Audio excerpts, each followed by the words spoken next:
JIBS는 지난해 제주 지하수에 농약과 가축용 항생제가 유입된 실태를 처음으로 입증했었습니다. 지금부터라도 지하수 오염 실태에 대해 기초적인 모니터링을 해나가야 하는데 아무런 진척이 없습니다. 지하수에 농약 성분이 유입됐는지 확인할 장비도 제대로 없고 인력도 부족하기 때문입니다. 김동은 기자입니다.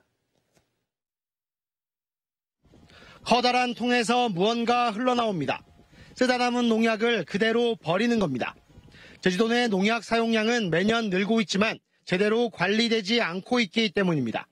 지난 2013년 5천여 톤이던 농약 판매량은 5년 만에 2배 이상 늘었습니다.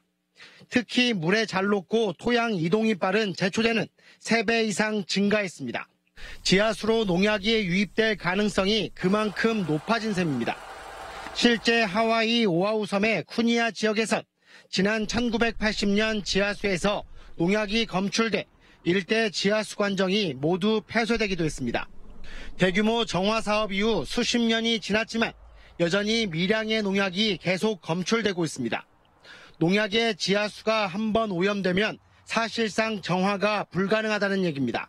So the ground was contaminated and there was a danger to the water quality, so the well had to be shut down.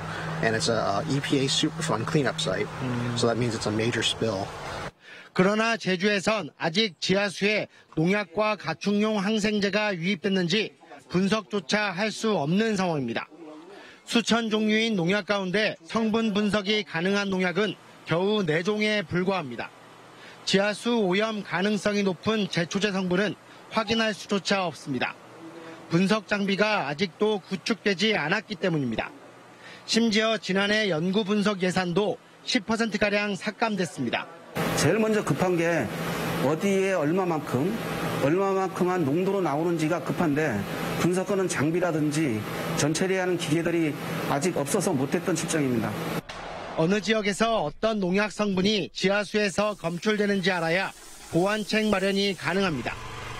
제주도는 올해 분석 장비를 추가로 들여오고 전문 인력을 확보할 계획이었지만 예산 확보부터 난항이 이어지고 있습니다. JIBS 김동훈입니다.